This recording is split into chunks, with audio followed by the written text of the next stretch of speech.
What's up YouTube, Saf here on Super Saf TV. So we've seen plenty of low quality leaked videos of the iPhone 7 and 7 Plus. We've also seen some cool looking renders, but here I have the iPhone 7 and 7 Plus prototypes, and this is probably the closest look that we're going to get at the iPhone 7s before release. So as you can see, we have the iPhone 7 as well as the iPhone 7 Plus, both in the rose gold color, and they do look pretty nice. Let's firstly go ahead and remove the screen protectors from the iPhone 7. And then from the iPhone 7 Plus.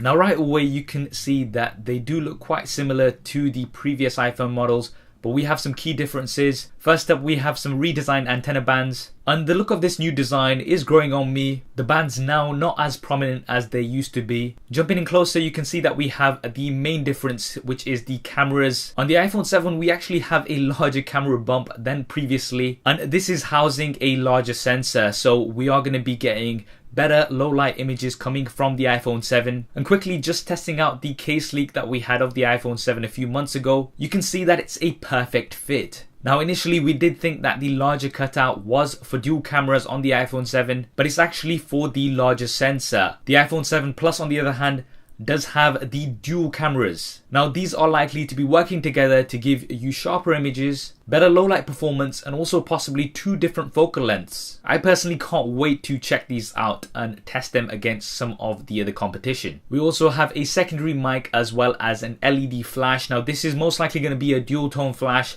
On these prototypes, it looks like it's just a single. We then have the recognizable shiny Apple logos. On the bottom side of the back, we have the iPhone logos as well as some information. These are most likely going to be a little bit different on the final release models. What's also interesting is that these prototypes do not have the 3-pin connectors that we've seen on certain leaks on the iPhone 7 Plus. And realistically speaking, it is looking like this year we are not going to see that 3-pin connector. This may be something that we see next year. Flipping over onto the front, you can see that they look very similar to what we've got with the iPhone 6 and 6S. 4.7 inches for the iPhone 7 and 5.5 inches for the iPhone 7 Plus. No change here really. Resolution is likely to remain the same, and we are also likely to have 3D touch as we've had before. Up top are your earpieces as well as the 5 megapixel front facing cameras, which are also going to be slightly improved, so giving better low light performance. Now on the bottom side of the front we have the Touch ID sensors. Most recent rumors are saying that these will not be pressable buttons, so instead there's going to be haptic feedback, and it may allow for some additional options. For example, if you do hold on to these a little bit longer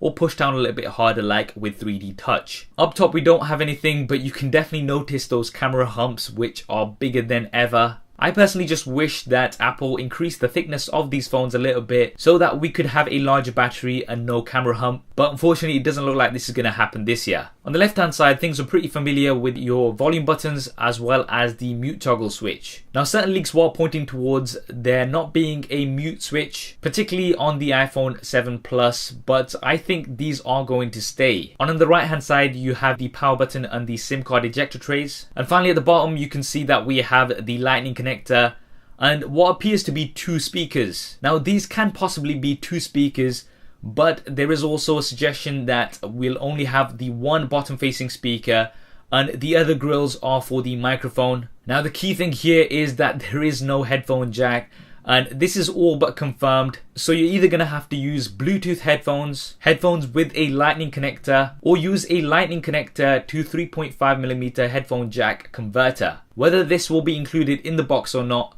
that we'll have to wait and see for. So there we have it, an unboxing and a very close look at the iPhone 7 and iPhone 7 Plus prototypes. Now this is probably the closest look that we're going to be getting at the new iPhone 7s before the launch next month, and that's likely to be on the 7th of September, with the release following in the coming weeks. What do you think of the iPhone 7 and 7 Plus? Do drop me a comment below and let me know your thoughts. I hope you enjoyed this video and found it useful. If you did, then please do hit that thumbs up button for me. It really does help me out. And if you haven't already, then be sure to subscribe.